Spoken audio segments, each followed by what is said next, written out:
Convey Investments, gestión de la compra de apartamentos y casas en Miami y en toda Florida. En Convey nos encargamos de todos los trámites para que usted no tenga que preocuparse de nada. Es una inversión sólida, con seguridad jurídica y que ofrece un elevado rendimiento. También podemos gestionar el alquiler de su vivienda en Florida y asesorarle sobre los trámites migratorios. Para más información, entre en www.casaenmiami.es. Recuerda que puedes escuchar este audio horas antes de su estreno y sin publicidad suscribiéndote en cesarvidal.tv.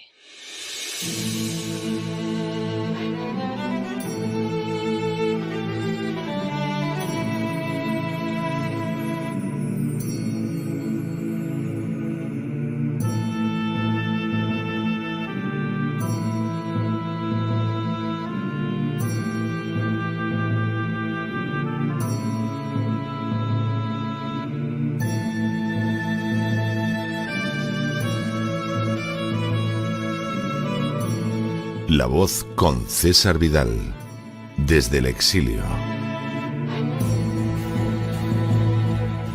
Muy buenos días, muy buenas tardes, muy buenas noches y muy bienvenidos a esta nueva singladura de La Voz.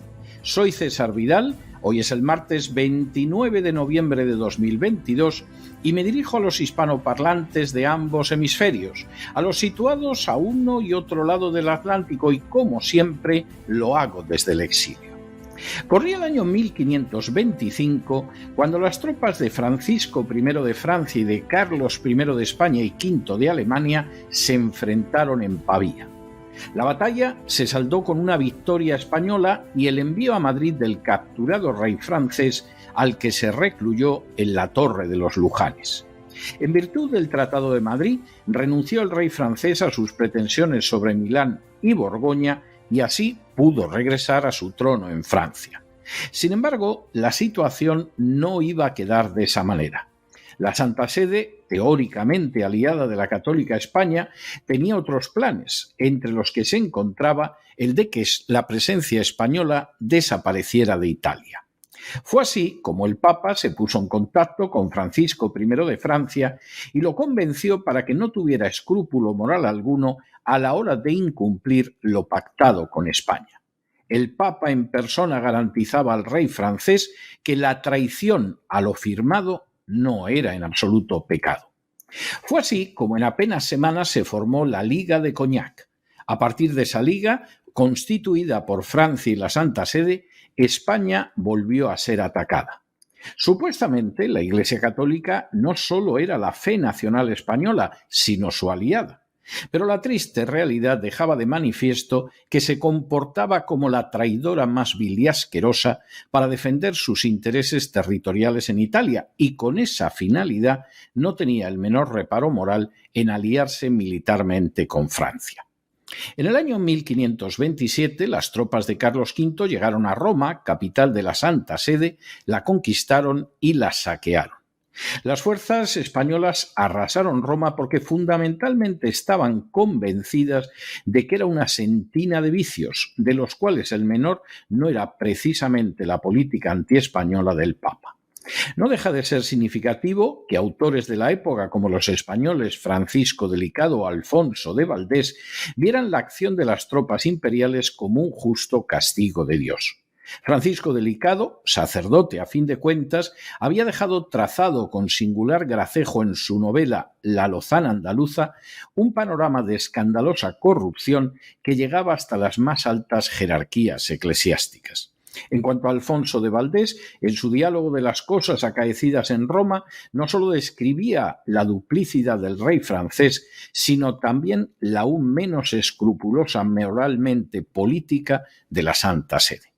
Sin embargo, cuando en 1529 finalmente se firmó la paz de Cambrai entre Francisco I y Carlos V, el Papa consiguió que le entregaran las localidades de Rávena y Cervia. Sin duda, la guerra, que se había extendido por más de un trienio, había sido un precio muy elevado para satisfacer las ambiciones territoriales del Papa, que quería continuar siendo el árbitro de la política europea. Sin embargo, lo peor es que España no aprendió nada absolutamente nada de aquel conflicto bélico. Durante siglos continuaría siendo vasalla de una Santa Sede que la traicionó inmoralmente siempre que le resultó conveniente para sus intereses vaticanos. En las últimas horas hemos tenido nuevas noticias sobre la manera en que la guerra de Ucrania es contemplada por políticos europeos. Sin ánimo de ser exhaustivos, los hechos son los siguientes. Primero, Oskar Lafontaine es un político alemán de dilatada trayectoria. Nacido en Saarlouis en 1943, fue alcalde de Saarbrücken, primer ministro del Sarre, presidente del SPD alemán, candidato a canciller y ministro federal de Finanzas a lo largo de su vida política. En marzo de 1999 renunció a todos sus cargos políticos anteriores en el SPD y desde el año 2009 ha liderado el grupo parlamentario de Die Linke en el Parlamento Estatal del Sarre. Segundo, hace unas horas se ha publicado una entrevista con Oskar Lafontaine en el Deutsche Wirtschaftsnachrichten, donde el veterano político alemán ha expresado sus opiniones sobre el declive económico de Alemania, la guerra de poder entre Rusia y la OTAN en Ucrania y las razones por las que exige la retirada de las tropas americanas de Alemania. Tercero, a la pregunta del medio alemán sobre qué sucede después de la voladura de los gasoductos Nord Stream 1 y Nord Stream 2, Oskar Lafontaine responde: la voladura de los dos gasoductos es una declaración de guerra contra Alemania y resulta patético y cobarde que el gobierno federal alemán quiera ocultar el incidente debajo de la alfombra. Dice que sabe algo, pero no puede decirlo por razones de seguridad nacional. Hace tiempo que los gorriones lo silban a los cuatro vientos. O bien Estados Unidos llevó a cabo el ataque directamente, o por lo menos dio luz verde para que se llevara a cabo. Sin el conocimiento y consentimiento de Washington, la destrucción de los oleoductos, que son un asalto a nuestro país, paralizan nuestra economía y van en contra de nuestros intereses geoestratégicos, no hubiera sido nunca posible. Fue un acto hostil contra la República Federal y no solo contra ella, lo que deja una vez más de manifiesto que tenemos que liberarnos de la tutela americana. Cuarto, a la pregunta del medio sobre si no es poco realista pedir la retirada de las tropas americanas de Alemania, Oskar Lafontaine responde: por supuesto, eso no va a suceder de la noche a la mañana, pero el objetivo tiene que ser claro: la retirada de todas las instalaciones militares y armas nucleares americanas de Alemania y el cierre de la base aérea de Ramstein. Quinto, Oskar Lafontaine añade: tenemos que trabajar con persistencia para lograrlo y al mismo tiempo construir una arquitectura de seguridad europea, porque la OTAN dirigida por los Estados Unidos ha quedado obsoleta, como bien ha reconocido el presidente francés Emmanuel Macron.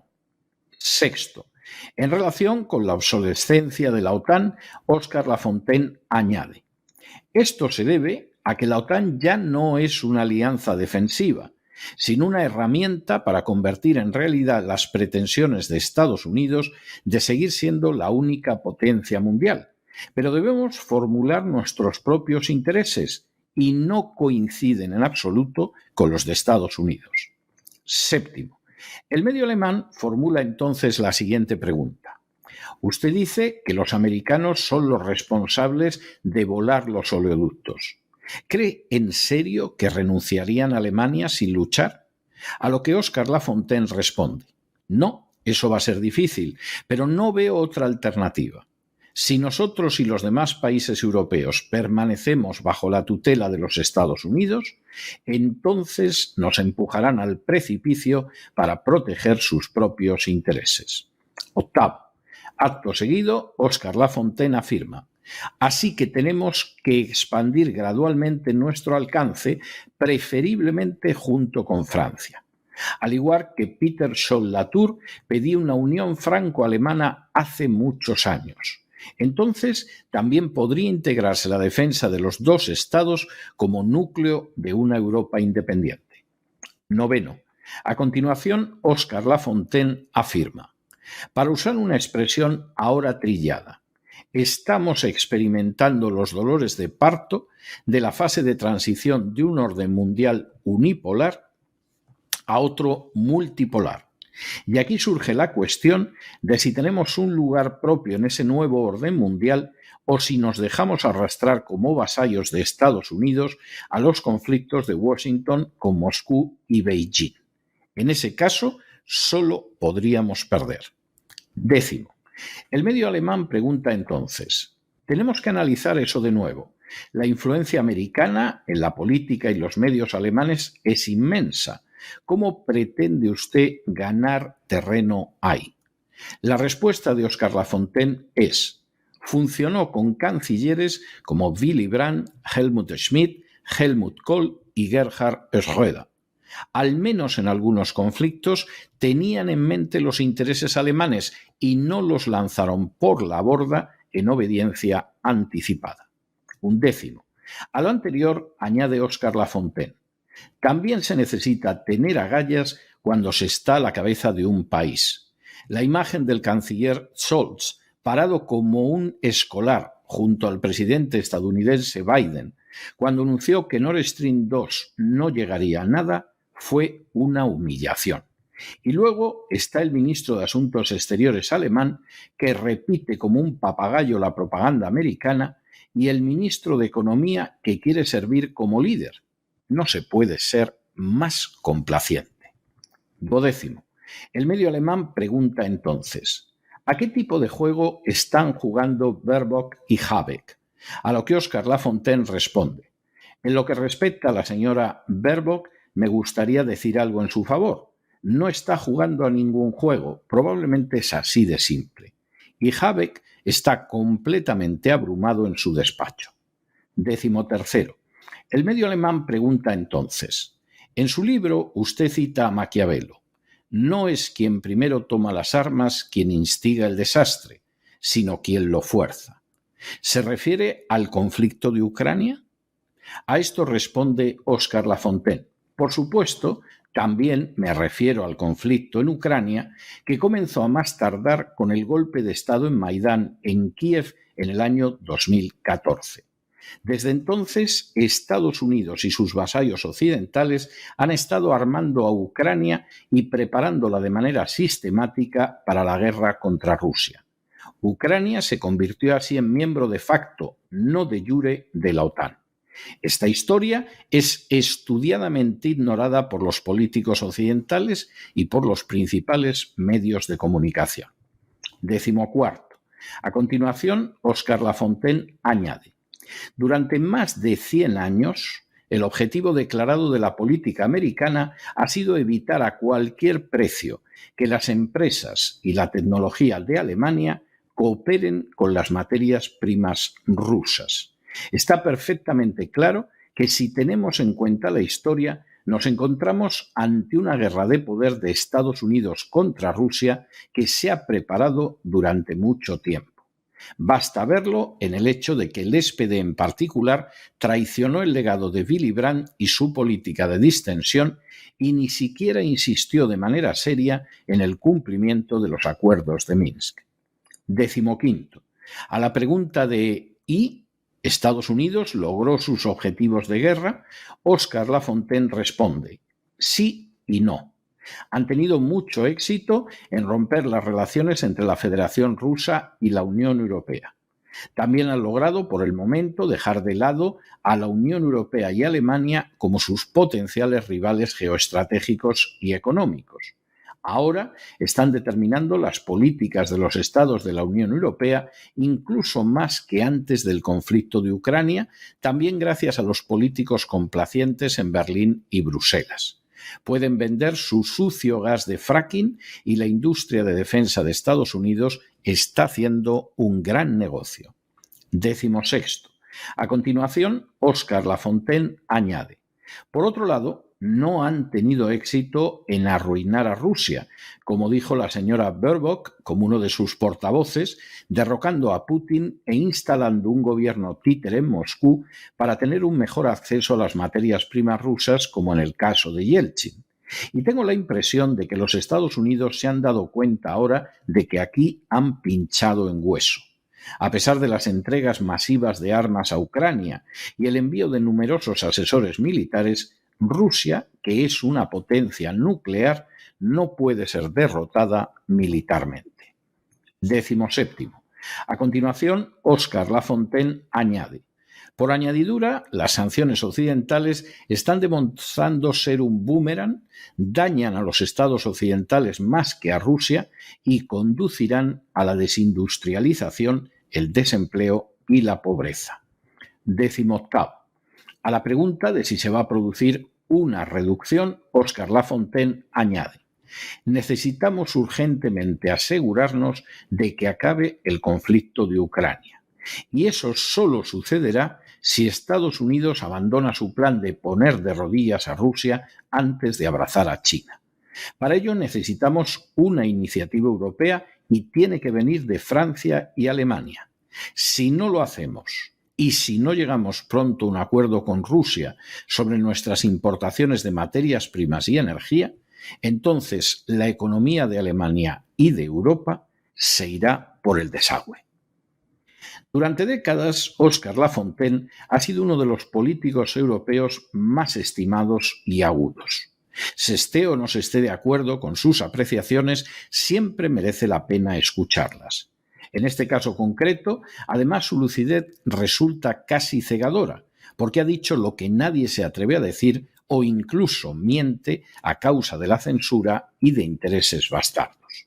Primero, la OTAN dejó de tener sentido hace mucho tiempo. Si pudo tenerlo en el pasado como alianza defensiva en la época de la Guerra Fría, carece de ese sentido ahora cuando solo es un instrumento para que Estados Unidos intente seguir siendo la única superpotencia mundial. Segundo, por añadidura, la OTAN sirve también para impedir que Alemania en particular y Europa en general reciban de Rusia las materias primas indispensables, una meta, por cierto, que Estados Unidos persigue desde hace más de un siglo. Tercero, esa acción de la OTAN tiene como clara consecuencia no solo el sometimiento de las naciones europeas, sino también su ruina económica. Cuarto, la guerra de Ucrania comenzó en realidad incluso antes del golpe de Estado de 2014, porque Estados Unidos decidió convertir a ese país en una punta de lanza contra Rusia. Quinto, a esa política no se opusieron las naciones europeas, ni siquiera exigiendo al menos que Ucrania cumpliera los acuerdos de Minsk. Sexto, la consecuencia ha sido el estallido de una guerra en suelo europeo y también una sumisión mayor de Europa a los Estados Unidos. Séptimo, de esa manera, Alemania ha tolerado que Estados Unidos volara el Nord Stream 1 y el Nord Stream 2, lo que constituye un acto de guerra sin pronunciar la menor protesta. Octavo, esta situación, que aboca al desastre a la economía europea y a un papel de vasallo de Estados Unidos para las distintas naciones europeas, solo se puede evitar con la salida de las tropas americanas de Europa y el cierre de sus bases. Noveno, semejante paso debería transcurrir en paralelo con la creación de una verdadera fuerza europea. Y décimo, la tarea no es fácil, pero la alternativa es el fin de Europa. Pocas veces en los últimos tiempos habrá trazado un político europeo un análisis más claro e indiscutible de la crisis de Ucrania, de sus antecedentes y de sus consecuencias. Se trata de una verdadera tragedia histórica que los políticos europeos no estén pensando en absoluto en el interior de sus respectivas naciones, entregados en vez de a esos intereses al servicio lacayuno de la agenda globalista y al intento de saciar su desmedida codicia. Todo para que la potencia que dice ser aliada pretenda únicamente sacar beneficio. Exactamente igual, por cierto, que hizo la Santa Sede cuando traicionó a la España de Carlos V. No se dejen llevar por el desánimo o la frustración, y es que a pesar de que los poderosos muchas veces parecen gigantes, es solo porque se les contempla de rodillas, y ya va siendo hora de ponerse en pie. Mientras tanto, en el tiempo que han necesitado ustedes para escuchar este editorial, la deuda pública española ha aumentado en más de 7 millones de euros y una cantidad no pequeña es para mantener a un liberticida, corrupto y ladrón que se llama Zelensky. Muy buenos días, muy buenas tardes, muy buenas noches. Les ha hablado César Vidal desde el exilio. Que Dios los bendiga.